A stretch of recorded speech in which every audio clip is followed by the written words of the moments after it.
Best of luck, pal. Enjoy. Okay, awesome. So I just All yours? walk up? Yeah.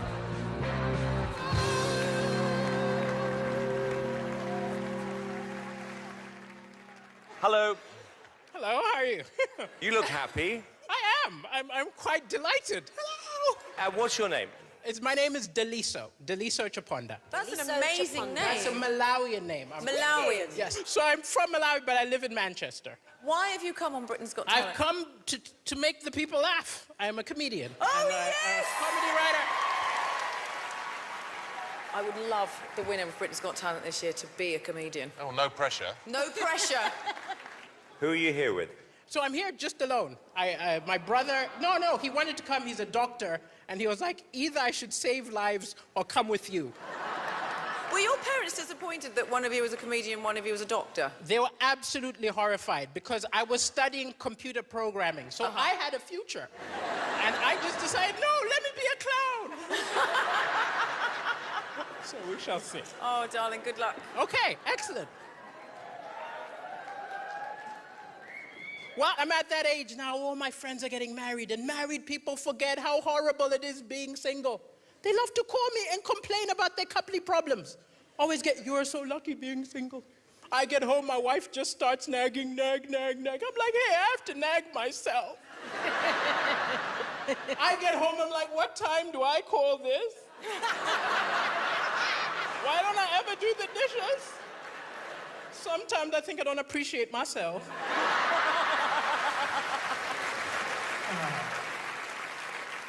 I haven't always been a comedian. I did some weird jobs. I used to clean houses, and I'll admit I was tempted to steal. I didn't steal because the Bible says, thou shalt not steal, but nowhere does it say, thou shalt not swap.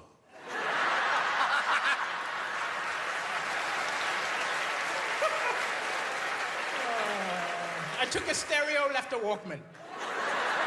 Took a plasma screen, left an Etch-a-Sketch. As I mentioned, I am from Africa. I moved here 10 years ago. And immediately I moved here, I heard a lot of British people talking about the financial crisis, the recession. I'm from Africa. What are you maniacs talking about? You call that a crisis? If that's a crisis, where is UNICEF? Where is Bono?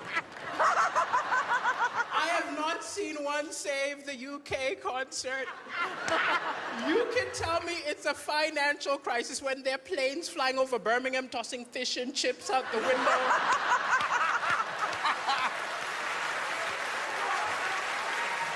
It will be a financial crisis when there are ads on television saying this chav has to walk 5 miles a day to get a bottle of WKD Blue.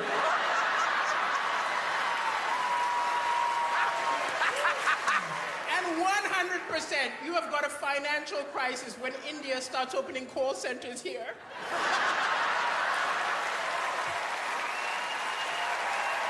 Can you imagine some poor guy in Mumbai calls his bank, ends up talking to a Brahmi? Thank you so much, brother.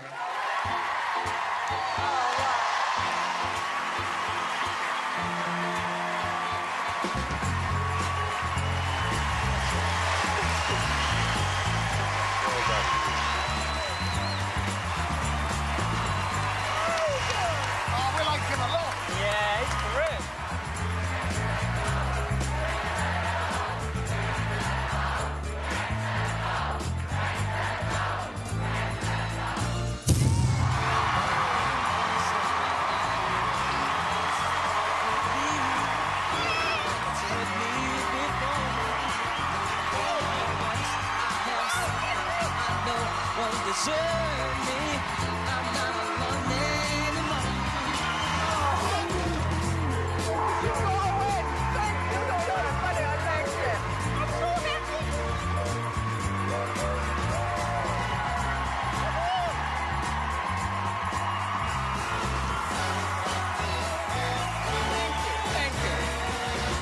I just want to say, I think you're bloody hilarious. Thank you.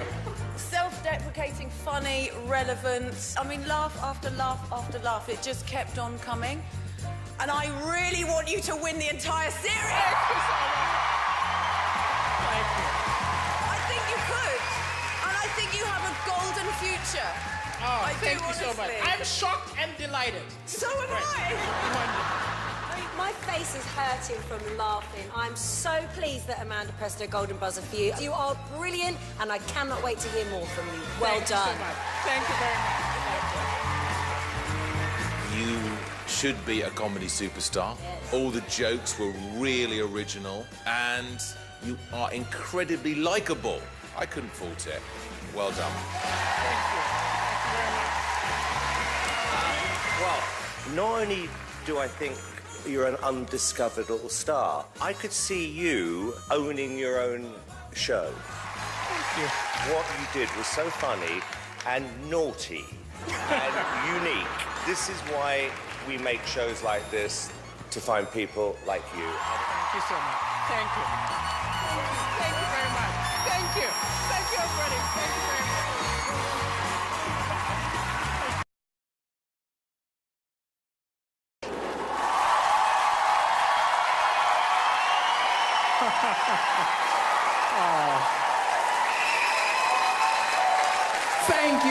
Thank you for that welcome, and thank you, Amanda, for pushing that buzzer. Ever since you did it, my life has been bonkers. People approaching me on the road saying, well done, but the most common question I get is, you're from where? Is it Mali, Maui? It's Malawi. And if any of you don't know where that is, it's where Madonna adopted all the babies from. That's us. Yeah, you're jealous. I do miss my little brother.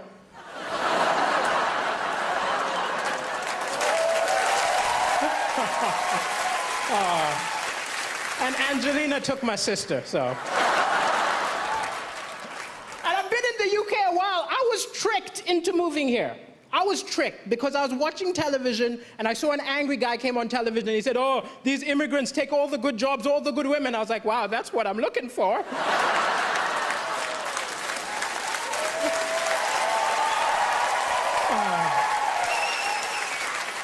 Sometimes comedy, it's hard to laugh sometimes because the news is full of depressing stuff.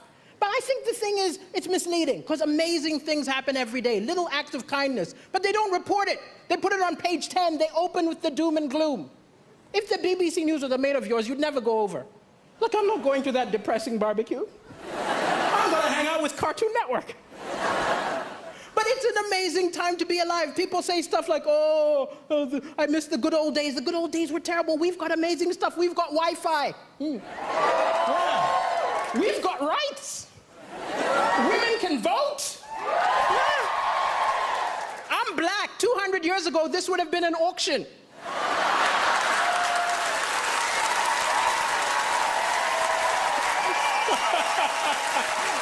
We've come a long way, that's all I'm saying. But even with the doom and gloom, the Malawian press is a lot worse than your press here. I'll tell you. Like, I did the first ever comedy show in Malawi, which isn't an accomplishment. I'm the only stand-up comedian, right? And I called the local press and said, send a reporter. The editor said, why don't you write the review yourself? Huh? You give me some money, I will say we wrote it. I was disgusted by the total lack of integrity in the Malawian press. But wow, that was the best review I ever got. 7 stars! He's a genius! The African Michael McIntyre! But it's crazy I'm on television right now because my ex always felt I wasn't ambitious enough. She always used to be like, you're a comedian, come on, be more ambitious. I said, hey, I'm happy. She said, you're not happy. I said, I think I'm happy. She said, no, be more ambitious. I did not sign up for somebody who's going nowhere. I snapped. I told her, look, you knew I wasn't ambitious the day we met. Of all the women in the bar, I approached you.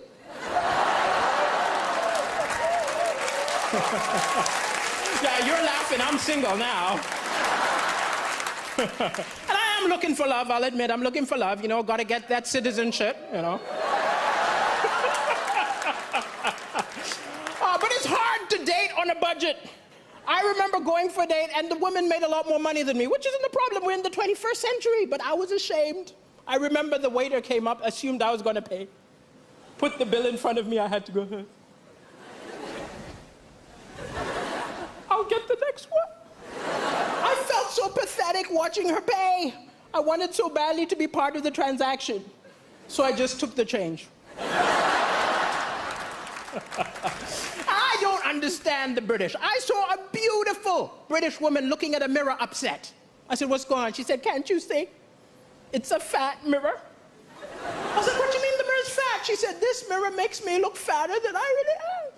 I said, wow, I think my eyes have the same problem.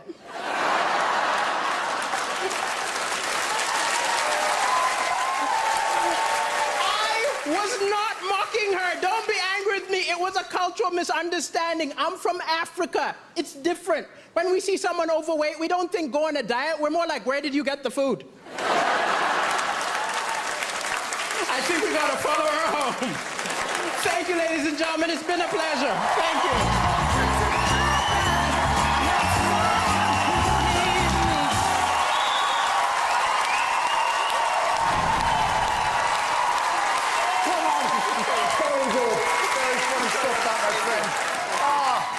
Amanda, are you proud? Oh, Daliso, I love you. I'm so thrilled. I have to say, I think that's even better than the first time we saw you.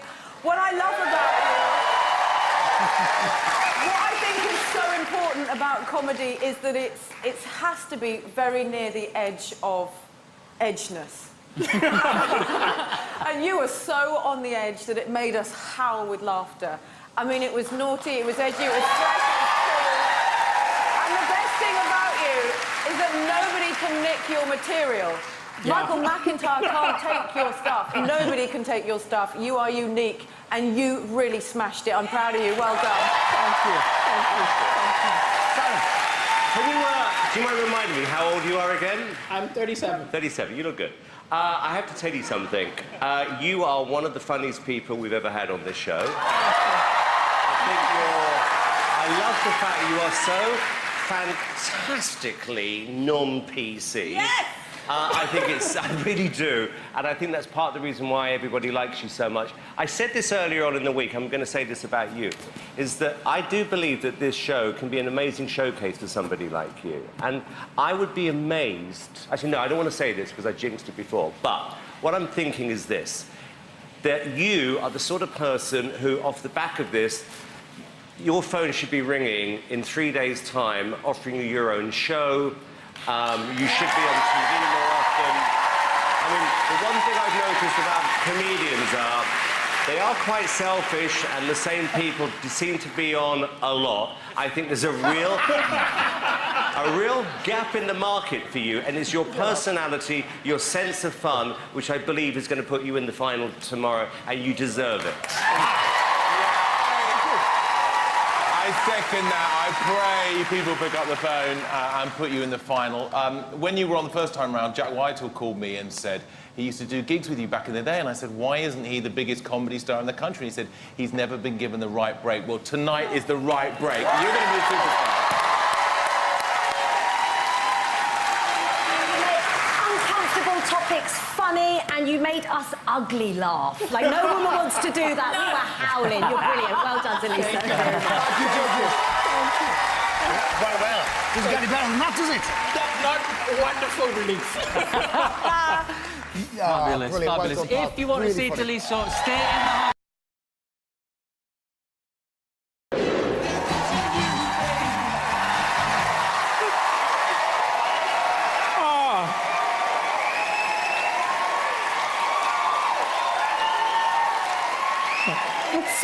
Thank you so much. It's so good to be back.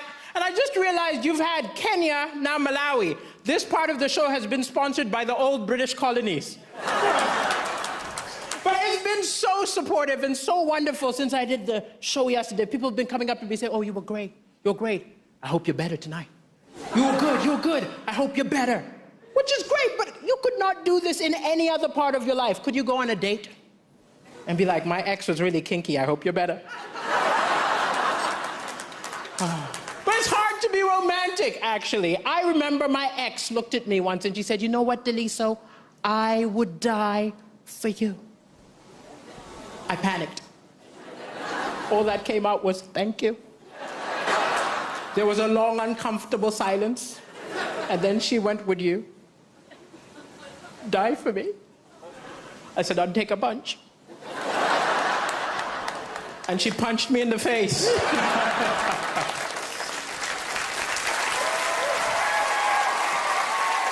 I know you're all worried right now because you've had that post-Brexit divorce talks. Will you get a good deal? Will you get a bad deal? If you get a bad deal, don't worry. I've got the backup plan for you.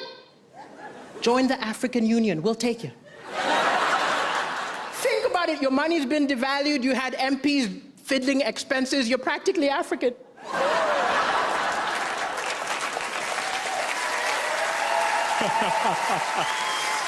I know I crossed the line sometimes, and actually, Simon, yesterday you said you like that I'm non-PC, but the brilliant thing is, in the UK, I can be non-PC. I can cross the line. The worst that will happen is one of you will send a complaint letter. I can do jokes about your government, no problem. This is not the same rules in Africa. You think I would ever go to Zimbabwe and do a Robert Mugabe joke? You think I'll go to North Korea and do a Kim Jong-un joke? It would be, Britain's got arrests. But I love being here, and I do get some weird racism sometimes, but it's very subtle. It's little things like, I was in a store the other day, somebody saw me, thought I was gonna steal something, started following me through the eyes. I just had a bit of fun, I just went, can you help me? I want to steal this.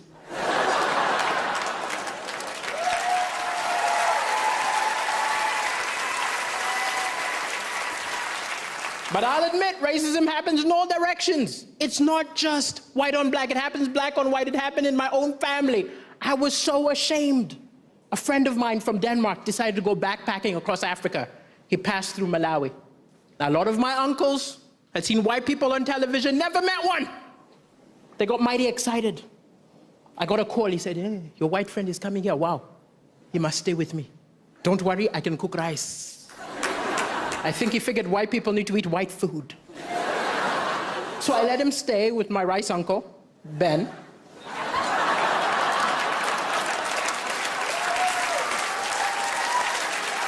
But after 2 days, my uncle was looking very upset. I said, what's wrong? He said, I think you give me defective white man. I said, what do you mean he's defective? He said, your friend, he acts exactly like us. I said, he's a human being. What did you expect? And with a tear in his eye, I was like, I thought he was going to do some crazy white things. He just wanted a story for the pub. So when no one is looking, I went to Mateus. I said, yo. Next few days, just do some crazy white things. Give him a story. He said, no, I'm the first white man he's ever met. I think it's very important that I don't live up to any false stereotypes. I said, Mateus, you're not paying for food. You're not paying for accommodation. The least you can do is some crazy white things. So he slept with my uncle's wife.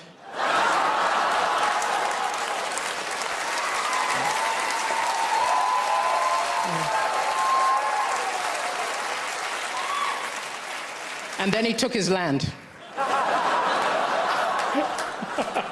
And then he made him a Christian. Thank you very much, ladies and gentlemen. It's been a pleasure. Thank you.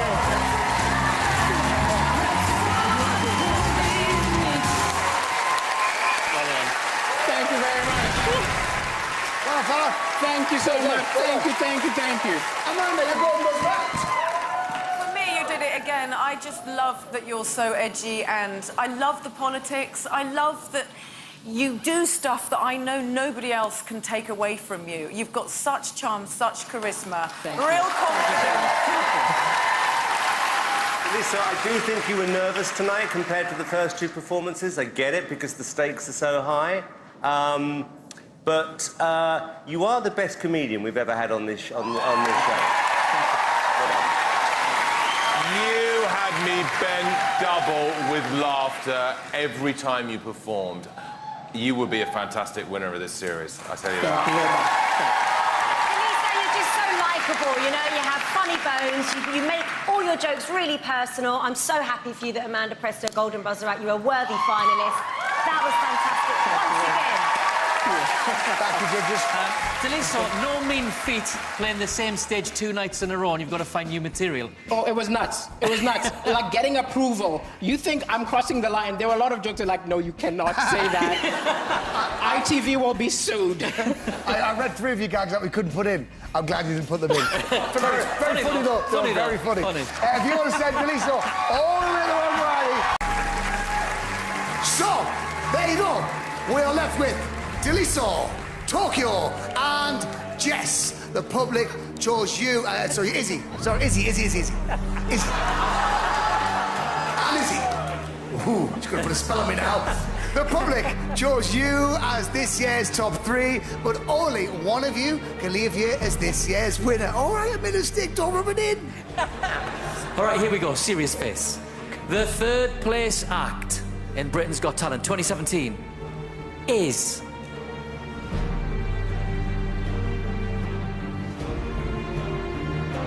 Daliso Chopada!